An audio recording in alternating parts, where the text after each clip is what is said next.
Hey guys, Dr. Julie here. I wanted to pop in and have a little chat about fasting.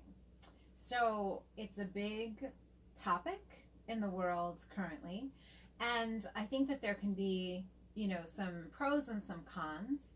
So, first off, I want to talk about fasting in the exhausted state because this is a very different thing than talking about fasting in a robust health state. So, if our body's exhausted, the fact is the real root of it is that we're not using energy efficiently. So your cells are not able to have a robust metabolic rate, which also usually means that you're not using thyroid hormone very efficiently. Your cells aren't taking in glucose and fructose like they need to. You are existing on stress hormones. And this has a lot of metabolic consequences. Your liver gets congested when you live on stress hormones, and your other hormonal systems get disrupted. You end up with high estrogen states. You end up burning a lot of fats, which unfortunately means you probably end up burning a lot of polyunsaturated fats because those are what are stored in your tissues. Your tissues probably aren't full of saturated fats, which would be preferable. And as a result, as you burn those polyunsaturated fats, it actually metabolically puts your body into a state that is synonymous with shock. The stress state also disrupts mineral balance. It disrupts usage of vitamins and minerals. I mean, a whole lot of things happen. So in healing, one of the primary objectives is let's not invoke the stress state. I mean, that's kind of basic, and if you look back at the history of really successful healing modalities, so much of the time they invoked a sense of ease and relaxation. That was part of the magic. And so one of the base principles in healing really is that you must be taking the body out of a stress state, not putting it into a stress state. So one of the challenges when we start to restrict food for longer than normal periods of time, and let's quantify that. Guys, it's not unnatural to have a 12-hour fasting period at night. Not at all. That can just be part of normal living, eating a dinner at, 6 p.m. and then not eating again until 6 or 8 a.m. the next day. That's not unusual. A lot of that time we would spend sleeping. Even in classical Chinese medicine, evening is a better time to be eating really lightly when you are eating. Same thing in Ayurveda. Those are like normal amounts of time, okay? Now, when people talk about fasting, especially like intermittent fasting in today's world, they're usually not talking about just a 12-hour fast. In fact, a lot of people are promoting, a 16 to 18-hour fast, either that or every other day fasting. Now, there's a big challenge there. So a couple of things are true. Now, first of all, whenever you fast beyond your stored glycogen capacity of the body, you are definitely going to need stress hormones to make energy. I mean, that's just plain biology. There is no way around it. Your liver stores glycogen, and when that glycogen store is used up, like at night, if you're a really exhausted person and your liver is very congested, odds are you're probably not storing enough glycogen to make it through the night. The challenge is as soon as you run out of glycogen, you stop converting thyroid hormones. So now your cells aren't going to have access to active forms of thyroid, and the only backup energy supply the body has is stress hormones. So you're automatically going to end up in stress hormone metabolism. Now, this is what a lot of people use as like the reason why it's so key to adopt a fasting protocol as part of your healing. Because they say, well, in that minimal fasting period, you're actually auto-digesting dysfunctional cell types, which may be true. There is, some evidence to that. There's also evidence that in a well-fed, relaxed state, there's more of that happens, just FYI.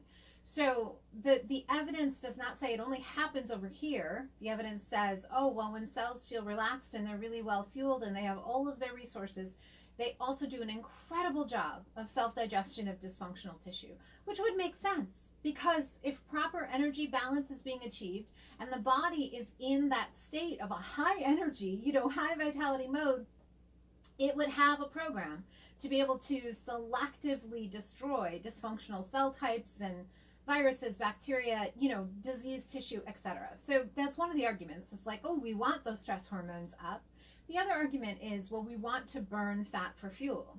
This one's tricky because it does happen in a fasting state. I don't disagree with that. And because of it, it can definitely get, weight off quickly. The challenge becomes, what are you mobilizing in those fat cells? I mean, what's taking place? because, like I said, a lot of people have mostly polyunsaturated fat stored in their tissues. If you look, more than 60 to 80% of the fat that most Americans are consuming is actually in the form of soy oil. If you eat out at restaurants a lot, you're eating a lot of soy oil. But even in the organic world, there's focus on organic canola oil and organic sunflower and safflower oil. Guys, those aren't foods, and they are actually associated with diminished thyroid function. They create toxicity in the body. They actually destroy receptor activity for thyroid and processing of glucose. And they put the body into a state that is actually biologically equivalent to shock. So we have this issue that if you mobilize those fats from the tissue, which if all you're burning is fat for fuel, you're going to be doing that. Now you're mobilizing toxic fat. Now your poor, stressed out, overburdened liver also gets all those metabolic byproducts. And guess what? It's not going to be up to the job. So there's all this metabolic damage that happens along the way. And the problem is that we live in a society that's only solely focused on, did your waistline change? It's not focused on, did your total health in the long term change? A lot of researchers are using blood as the parameters to monitor that. Now, I hate to tell you this, but blood is not a good evaluator of your chronic health status. It's fantastic to let you know if you are in immediate danger. But blood is a tissue that your body regulates very closely because it knows that as soon as it's out of balance, you're in deep trouble. So when we measure blood as the parameter, I hate to tell you, but you're not going to actually see what's happening in the long term. Those other parameters like body temperature and pulse rate that we were talking about on the other video are really huge, because I find repeatedly that the longer people fast, the lower those numbers get. And this is really important because it means that the longer we fast, the more we're shoving ourselves into a low energy state. Now, the healthier a body is, the more glycogen it stores, which means it can go longer periods of time without needing to eat. But that's not the way most people are living. Most people are living in exhausted states of function where they're already running on stress hormones. The thyroid is already suppressed. Their metabolism of glucose is already impaired. And when they start fasting, yes, you will see a temporary improvement in glucose metabolism, only because you're not taking as much in and you're doing it in a compressed span of time. The other reason why people see improvements is because they have so much dysfunction in their gut that spending longer time not eating feels so much better than being fed. But that's not because you're healing the gut. It's because you're simply not scratching the wound. And that's a very big difference. See, so much of healing now is about, let's call that healing, when in fact it's just that I avoided the symptom.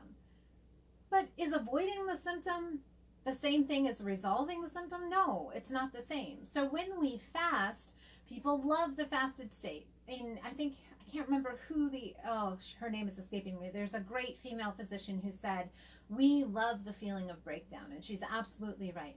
We love the feeling of stress hormones. We feel so alive when we're running on stress hormones. And so unfortunately we become highly addicted to the experience of running on stress hormones, which is why so many people rabidly defend the fasting state, because they find that stress hormone profile that they're existing on feels like the clearest, most perfect energy picture ever, when in fact that is the feeling of your body digesting itself so that you can stay alive. It is not longevity. It absolutely is impairing your immune system and your thyroid, and there's no way to repair your system as long as you're in that state. Now, the one thing is, if you're going to fast, it would be preferable to do it at night when your body's doing very little anyway. A lot of people I find are doing these early part of the day fasts, so they're not eating till, middle of the day or early afternoon. Well, here's the challenge. You do not need to promote exaggerated stress response in the morning. It is also completely opposite the rhythm of our organs. Our digestive system is so much stronger in the beginning of the day than it is at the end. So when we're skipping food at the beginning of the day, we are dramatically compromising our body's ability to absorb and use nutrients effectively. And so that sets us up for even more issues. And the other thing is that a lot of people say, look, there's a difference between extended fasts and caloric restriction. But the truth is that most people are not going to eat. Most women probably need a minimum of 1,800 calories a day just to run their body.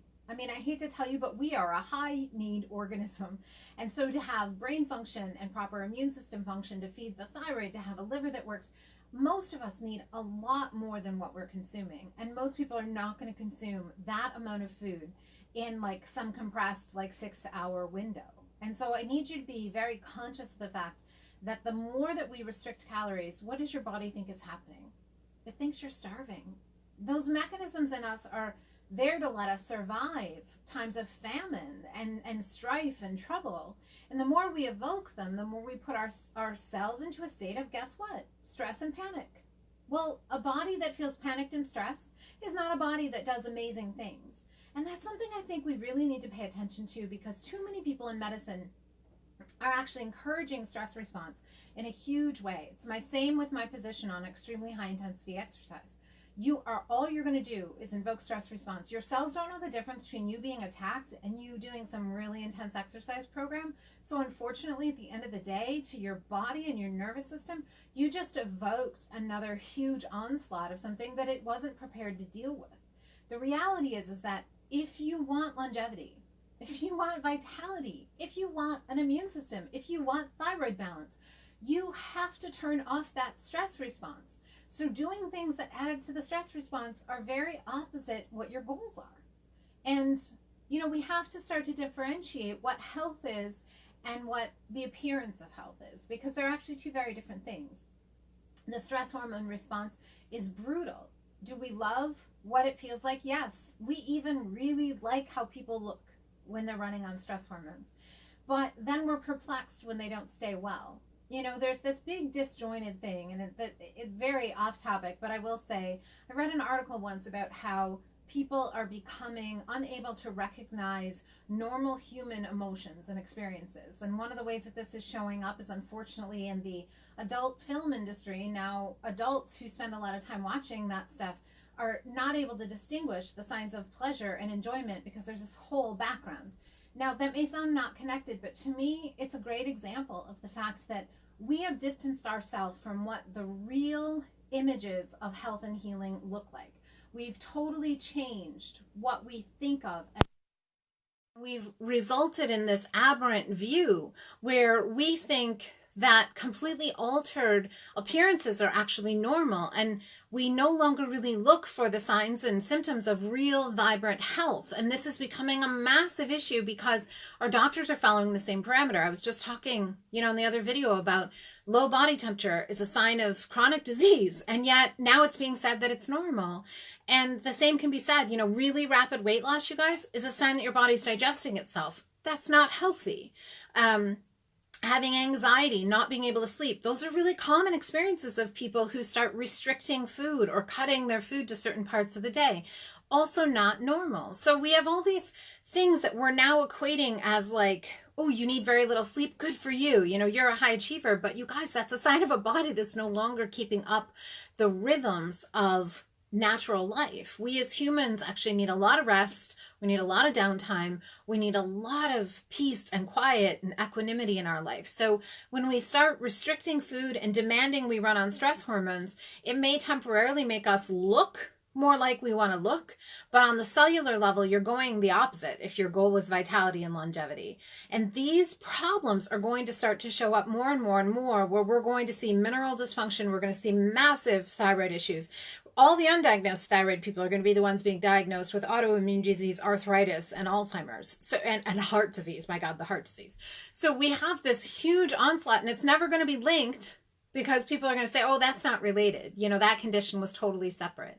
So just pay attention, because fasting is something that has been used in every tradition, certainly on the planet.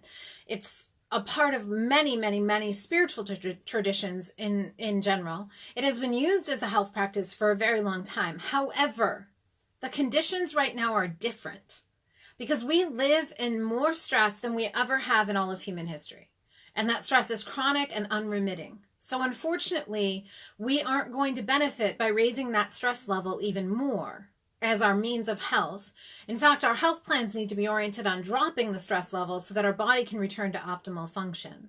And until we do that, we're going to continue to see what we're seeing, which is rises of our rates of chronic disease. In spite of all these therapeutics, we're going to see all of these things getting worse and worse and worse. We cannot continue to stress our body as the mode of moving it forward. We know that a healthy body actually doesn't produce tons of stress hormones. A healthy body uses that as the backup. If we're using it as our primary, we've just negated the term health. A healthy body runs on thyroid hormone and glucose and fructose. A healthy body has a liver that detoxifies. A healthy body does not have high tissue estrogen. A healthy body metabolizes minerals. A healthy body sleeps effortlessly and wants and desires 8 hours of sleep a night. A healthy body, does not get chronic disease. A healthy body does not have signs that cortisol is high. And these are all the things that we're seeing, and we see them. And then people are saying, oh, let's fast you to remedy those, except fasting raises cortisol and alters liver function and does all these things. So just be mindful. Now, I know some of you are probably big fans of fasting and do not want to hear my opinion on it. Great. You have at it. My whole premise in healing, as I've been in this field for 20 years, and I have seen and actually tried almost everything that everyone has out there. And every single time my understanding has grown. And one of the things I know is that we should be chasing health, not image, because at the end of the day, we want to live long, vibrant, joyful lives. And a lot of the science that's out there right now is completely bogus. And it is not based on best outcomes for our physical longevity and healing. And so if I'm going to rock the boat, great, have at it. I don't care if I just made some of you mad. I really don't. You deserve to know the truth, because at least you'll never be able to say, no one ever told me. No one ever told me that I might be compromising my liver. No one ever told me I was shutting down my thyroid. No one ever told me that I might be minimizing the ability of my cells to respond or my immune system to stay strong. There are other ways to have your longevity and your joy and to feel good and to be strong and vital and vibrant and not have to take that route. It's a shortcut, and I get it. We're humans. We love little tricks. But perhaps the little tricks are not serving us because we're not seeing a broadening of the improvement in human existence. We're seeing a lot of people in misery, and we've been at the game of little tricks for a really long time. So maybe it's time that we stopped and we focused in on being nourished and feeding our cells and having true hormonal balance and allowing the perfect template of our body to work the way it was designed to work for best possible outcome, and honoring that relationship instead of trying to compress and force and control our body to outcomes that we desire, irregardless of what its design says or what its needs are, because that's where a lot of medicine is going. Listen, if you want help turning off your stress response, healing your thyroid, having your cells come back into vibrance, knowing how to feed yourself to do that, I'm here. You're welcome to set up time to talk with me. I just didn't want you not to know, because not knowing is just brutal. So at least now you know. Blessings, guys.